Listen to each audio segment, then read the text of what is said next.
Hello there. A few months back, I bought a 2015 Vauxhall Corsa for my children to learn to drive in.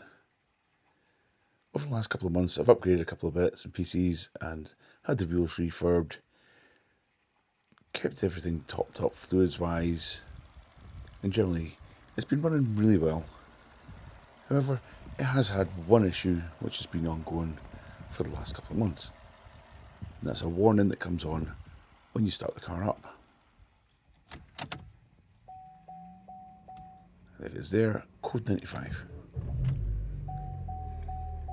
I've done a lot of DIY maintenance type stuff in the past, but this kind of thing is slightly at my wheelhouse.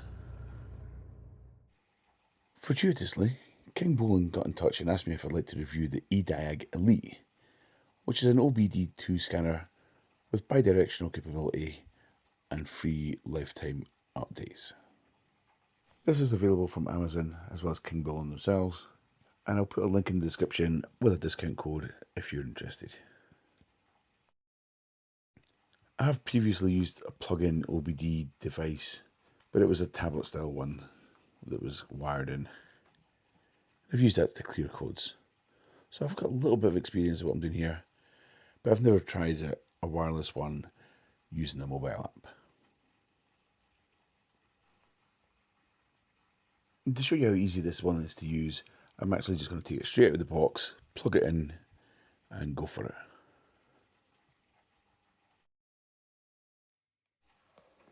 So, let's pull open the box and see what's inside. Right, so it comes with a little carry case. I'll take that out.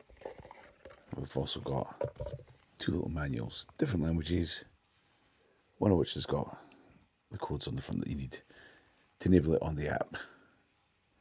I have already downloaded the app onto my phone from the App Store as well. Inside the little case, there it is.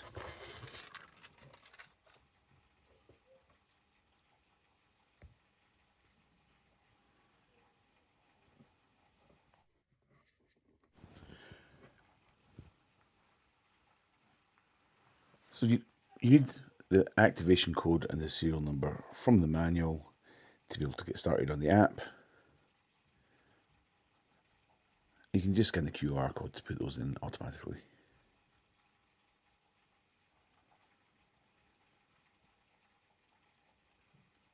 Once you're in, you can search for a make and model and a year.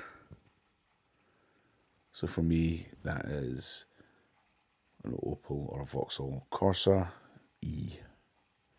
And it's a 2015 model. The app then shows you possible locations to go and check for the OBD port. I'm going to start with A, and sure enough, there it is. When you plug it in, you get a little green power light. That does turn to blue once there's a connection established. As I said, I've not tried this before, so first time using the app. Let's see if it'll connect. Do a VIN scan. I need to allow Bluetooth, that's fine, do that.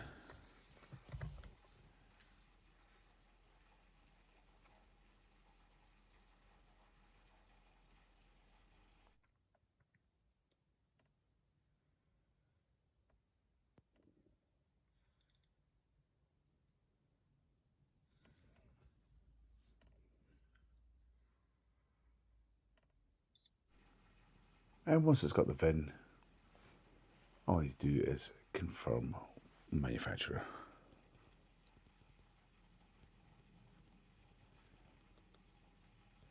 So this is a Vauxhall, this one.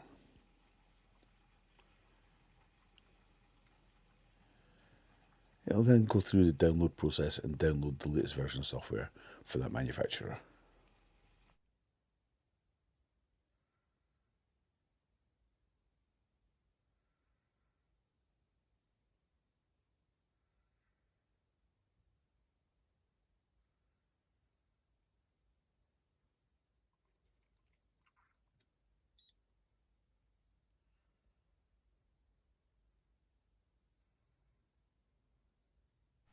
Then before moving on, we just need to confirm we've got the right vehicle, which we do.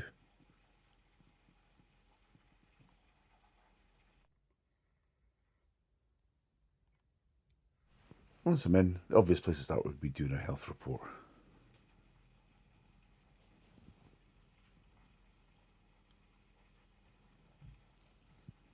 And this will go through and scan all the systems in the car.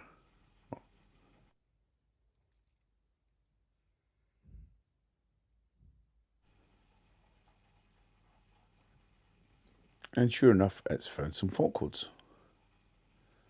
So let's have a look through and see what it's found.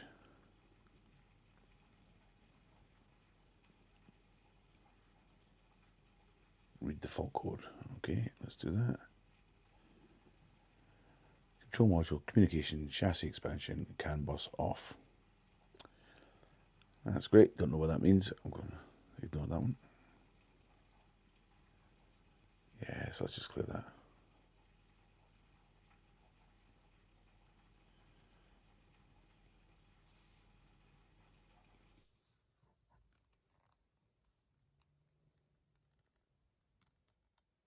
Let's have a look at this one. It's got 4 codes. So read the fault codes again. We've got yaw rate signal, lateral acceleration signal, longitudinal acceleration signal. So this did have a sensor replaced. I think the codes haven't been cleared. So let's just go and have a look and see what it says in the report. So it's generated a systems diagnostic report with the inspection results. And it tells me there are 4 issues for the vehicle body system.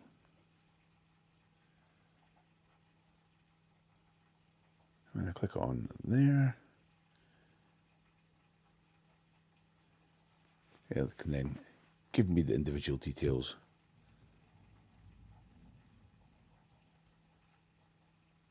And if I pick one of those, I can go and look up and find out more details.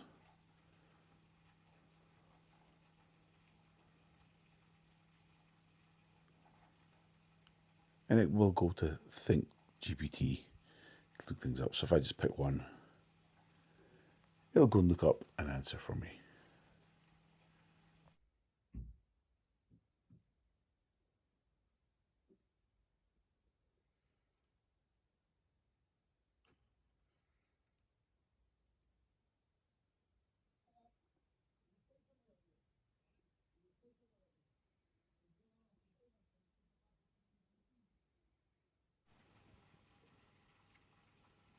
This is going to give me an AI description of the problem, and it's pretty detailed.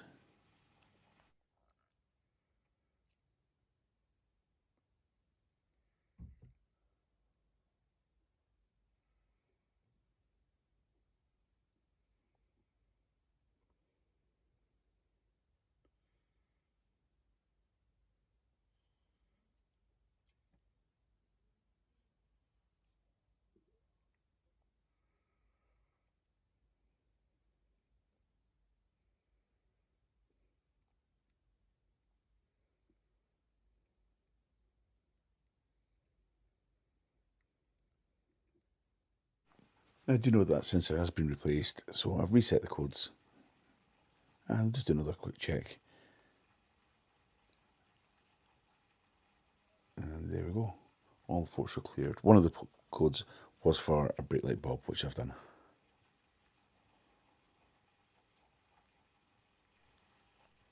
The other function here is the maintenance software, which I'm not going to delve into in this video, but a number of options in there which I can download the software for if I feel the need.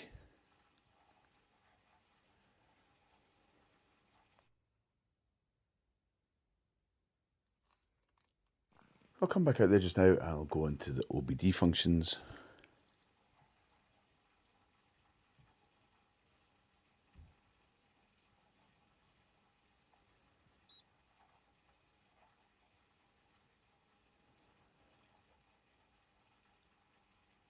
There we go. So identify the vehicle again, and if I go in here, I can have a look at various options, including the ability to look at live data. There are various options for looking at the live data here. I'm going to have a look at engine coolant temperature. Let's start with that. 75 degrees. That looks about right, according to the temperature gauge at the top there. Let's go and have a look and see what else is in there. So let's click the back button and pick something else to look at.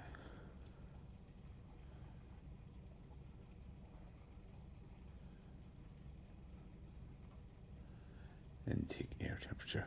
So the ticked options on the live data list all come up on the one screen. I'll come back off there, I'll take off that one, and I'll just add a few random ones just to see how it looks. So let's go for engine RPM, throttle position, or absolute throttle position, sorry. Time since the start of the engine.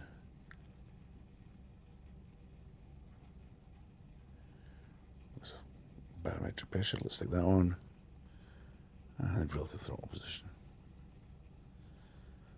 Let's do air temperature instead. So you can look at the live data, and that is updating as I touch the accelerator. You'll see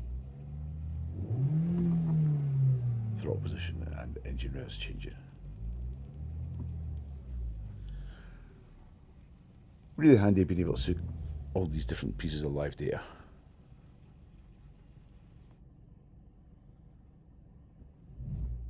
I can also check the onboard testing as well. So let's have a look at there, and the onboard monitoring test is saying, for all its parameters, it's saying OK.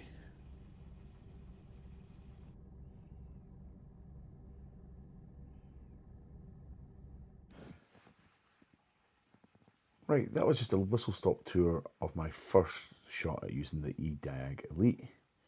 It is available on Amazon for around about £100, which I think is a good price point given the amount of options it has on it.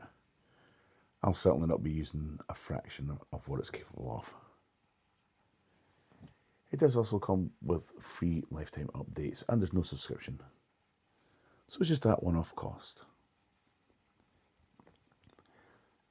For me, this seems pretty straightforward to use. As I said before, I've never used an OBD Bluetooth scanner before, and I was able to work it with no problems using the app on my phone. But let me know what you think in the comments. Have you got another OBD scanner? What features do you use most? How much are you paying for it? Okay, that's all I've got for you in this video. Remember to like and subscribe. Thanks for watching. I'll catch you next time.